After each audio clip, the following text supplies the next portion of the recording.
ಪ್ರಯಾಗ್ರಾಜ್ನ ಮಹಾಕುಂಭಮೇಳದಲ್ಲಿ ಸದ್ಯ ಪರಿಸ್ಥಿತಿ ನಿಯಂತ್ರಣಕ್ಕೆ ಬಂದಿದೆ.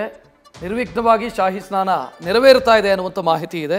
ಪ್ರಯಾಗ್ರಾಜ್ನಿಂದಲೇ ಅಲ್ಲಿ ಬೆಂಗಳೂರಿನಿಂದ ಪ್ರಯಾಗ್ರಾಜ್ಗೆ ಹೋದವರು ಮಹಾಕುಂಭಮೇಳದಲ್ಲಿ ಭಾಗಿಯಾಗೋದಕ್ಕೆ ವಸಂತ್ ಗೌಡ ನಮ್ಮ ಜೊತೆಗೆ ಫೋನ್ ಸಂಪರ್ಕದಲ್ಲಿ. ವಸಂತ್ ಗೌಡ್ರೆ ನಮಸ್ಕಾರ.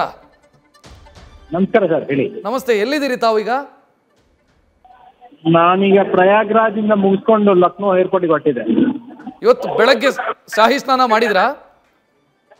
ಮಾಡಿದ್ವಿ. ಹೇಗಿತ್ತು ವ್ಯವಸ್ಥೆ ಎಲ್ಲ? ಯಾಕಂತಂದ್ರೆ ಮಧ್ಯರಾತ್ರಿ ಒಂದಿಷ್ಟು ಸಮಸ್ಯೆಗಳಾಗಿತ್ತು. ಅಲ್ಲ, ಅದು ಹೌದು. ನಿನ್ನೆ ರಾತ್ರಿ ಏನೋ ಆಗಿತ್ತು ಅಂತ ಕೇಳ್ಪಟ್ಟೆ ನಾನು ಕೂಡ. ಬಟ್ ಆ ವಿಚಾರವಾಗಿ ಹೇಳಿದ್ರೆ ಇವತ್ತು ಅದರ ಎಫೆಕ್ಟ್ ಏನು ಕಾಣಲಿಲ್ಲ. ಆಸ್ ಯೂಶುವಲ್ ಆಗಿ ಹೋಗ್ತಿತ್ತು. ಬಟ್ ಪೇಪರ್ ನಲ್ಲಿ ನೋಡಿದಾಗ ನನ್ಗೂ ಅದು ಶಾಪಿಂಗ್ ಮೀಟ್ ಆಗಿತ್ತು. ನೀವು ಎಷ್ಟು ಹೊತ್ತಿಗೆ ರೀಚ್ ಆಗಿದ್ರಿ ವಸಂತ್ ಗೌಡ ಅವರೇ ಅಲ್ಲಿಗೆ? ಇಲ್ಲ, ನಾವು ನಿನ್ನೆ ರಾತ್ರಿ ರೀಚ್ ಆಗ್ಬೇಕಂತ ಹೊರಟಿದ್ವಿ. ಬಟ್ ಈ ಒಂದು ಇನ್ಸಿಡೆಂಟ್ ಇಂದ ಬಹಳಷ್ಟು ಟ್ರಾಫಿಕ್ ಜಾಮ್ ಆಗಿತ್ತು.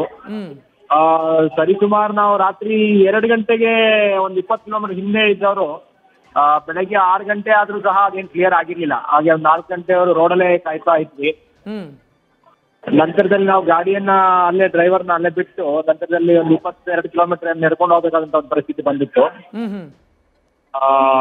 ಹಾಗಾಗಿ ಅದೇ ಬೆಸ್ಟ್ ಅಂತ ಅನ್ಕೊಂಡು ನಾವು ನಡ್ಕೊಂಡು ಹೋಗಿದ್ವಿ. ನೀವು ಎಷ್ಟು ಜನ ಹೋಗಿದ್ರಿ ವಸಂತ್ ಗೌಡ್ರೆ? ನಾವು 4 ಜನ ಹೋಗಿದ್ವಿ. 22 ಕಿಲೋಮೀಟರ್ ನಡಿಬೇಕಾಯ್ತಾ?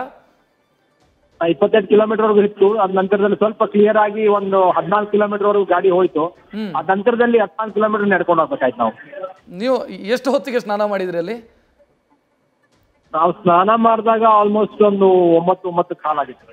ಎಲ್ಲವೂ ಸರಿ ಹೋಗಿತ್ತಾಗ ಆ ಸಂದರ್ಭದಲ್ಲಿ? ಅಲ್ಲಿ ಅದರ ಬಗ್ಗೆ ಯಾವುದೇ ಒಂದು ಎಫೆಕ್ಟ್ ಏನು ಕಾಣಲಿಲ್ಲ. ನಿನ್ನೆ ಈ ತರ ಆಗಿತ್ತು ಅನ್ನೋದ್ರದ್ದು ಯಾವುದೇ ಎಫೆಕ್ಟ್ ಆಗಿ ಯಾವುದು ಜಡ್ಜಾಗಿ ಮಾಹಿತಿನೂ ಇದ್ದಂಗೆ ಕಾಣಲಿಲ್ಲ ಅಲ್ಲಿ ಯಾರು.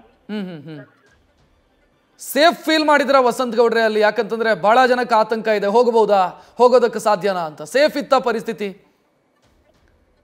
ಇವತ್ತಿಗೆ ನೋಡಿದಾಗ ಯಾವುದೇ ರೀತಿಯ ಏನ್ ತೊಂದರೆ ಏನು ಕಾಣಲಿಲ್ಲ. ಆದ್ರೆ ಇದನ್ನಂತೂ ಬಹುಶಃ ಸರ್ಕಾರ ಒಂದು ಸ್ವಲ್ಪ ಗಮನ ಹರಿಸಬೇಕಾಗಿದೆ. ಯಾಕಂದ್ರೆ 14 ಕಿಲೋಮೀಟರ್ ವರೆಗೂ ಯಾವುದೇ ವೆಹಿಕಲ್ ಫೆಸಿಲಿಟಿ ಇಲ್ಲದೆ ನಡ್ಕೊಂಡು ಹೋಗಿ ಅಂತಕ್ಕಂಥ ಒಂದು. ಎರಡನೇದು, ಈ ಜನ ಬರ್ತಾರೆ ಅಂತ ಗೊತ್ತಿದ್ರು ಸಹ ಅವರು ಬೇರೆ ಯಾವ್ದೋ ವ್ಯವಸ್ಥೆಯನ್ನು ಮಾಡದೇ ಇರೋದು, ಇದ್ರ ಬಗ್ಗೆ ಗಮನ ಹರಿಸ್ಬೇಕು. ಎರಡನೇದು. ಮೂರನೇದು, ನಾವು ಬರೋಂಥವ್ರು ಯಾರೇ ಇದ್ರು ಇದೆಲ್ಲದ್ರ ಬಗ್ಗೆ ಅವ್ರು ನಡೆಯಕ್ಕೆ ಆಗುತ್ತಾ? 14 ಕಿಲೋಮೀಟರ್ ಅಥವಾ ಅಷ್ಟು ಟೈಮ್ ಇರುತ್ತಾ? ಶೆಡ್ಯೂಲ್ ಇಟ್ಕೊಂಡು ಬರೋವಂಥವ್ರು ಇದ್ರ ಬಗ್ಗೆ ಎಲ್ಲ ಬಹಳ ಯೋಚನೆ ಮಾಡಿ ಆಮೇಲೆ ಬರೋದು ಒಳ್ಳೇದು ಅಂತ.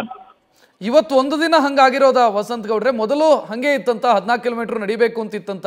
ಏನಾದ್ರು ಕೇಳಿದ್ರೆ ಯಾರ ಜೊತೆಗಾದ್ರು? ಇವತ್ತು ಜಾಸ್ತಿ ನಿನ್ನೆ ಮೌನಿ ಅಮಾವಾಸ್ಯೆ ಇದ್ದಿದ್ದರಿಂದ ತುಂಬಾ ಜನ ಬಂದಿದ್ದಾರೆ, ಹಾಗಾಗಿದೆ ಅಂತಿದೆ ಅಂತ ಅಲ್ಲಿದ್ದಂಥವ್ರು ಕೆಲವರೆಲ್ಲ ಹೇಳಿದ್ರು. ಬಟ್ ಅದ್ರ ನಂತರದಲ್ಲಿ ಬೇರೆ ಯಾರು ಅದ್ರ ಬಗ್ಗೆ ಏನು ಮಾತಾಡಿಲ್ಲ. ಉಳಿದಂತೆ ವ್ಯವಸ್ಥೆ ಹೆಂಗಿದೆ ವಸಂತ್ ಗೌಡ ಅವರೇ? ಅರ್ಥ ಆಗಿಲ್ಲ. ಉಳಿದಂತೆ ವ್ಯವಸ್ಥೆ ಹೆಂಗಿದೆ ಅಂತ ಅಲ್ಲಿ? ಅಂದ್ರೆ ವ್ಯವಸ್ಥೆ ಅಲ್ಲ, ಇಷ್ಟೊಂದು ಜನ ಬರ್ತಿರೋದ್ರಿಂದ ಸರ್ಕಾರ ಇನ್ನಷ್ಟು ಗಮನ ಹರಿಸಿ ಮಾಡಿದ್ರೆ ಬಹಳ ಚೆನ್ನಾಗಿರ್ತಿತ್ತು. ಇದು ಸುಮಾರು ವರ್ಷಗಳೊಂದ್ಸತಿ ನಡೀತಕ್ಕಂಥ ಕಾರ್ಯಕ್ರಮ ಇರುತ್ತೆ. ಸರ್ಕಾರ ಇನ್ನಷ್ಟು ಹೆಚ್ಚು ಕ್ರಮ ವಹಿಸಿದ್ರೆ ಅದು ಈ ವಿಚಾರವಾಗಿ, ಎಸ್ಪೆಷಲಿ ಟ್ರಾನ್ಸ್ಪೋರ್ಟೇಷನ್ ವಿಚಾರವಾಗಿ 10 ಕಿಲೋಮೀಟರ್ 14 ಕಿಲೋಮೀಟರ್ ನಡೆಯುವಂಥದ್ದು ಏನಿದೆ ಅದನ್ನೆಲ್ಲ ತಪ್ಪಿಸಕ್ಕೆ ಒಂದು ಕ್ರಮ ವಹಿಸಬೇಕಾಗಿತ್ತು. Yes, thank you Vasanth Gowda ಅವರೇ ನ್ಯೂಸ್ ಫಸ್ಟ್ ಜೊತೆಗೆ ಮಾತನಾಡಿದ್ದಕ್ಕೆ. ನ್ಯೂಸ್ ಫಸ್ಟ್ ನಿರ್ಭೀತಿಯಿಂದ ನಿಮ್ಮ ಪರವಾಗಿ.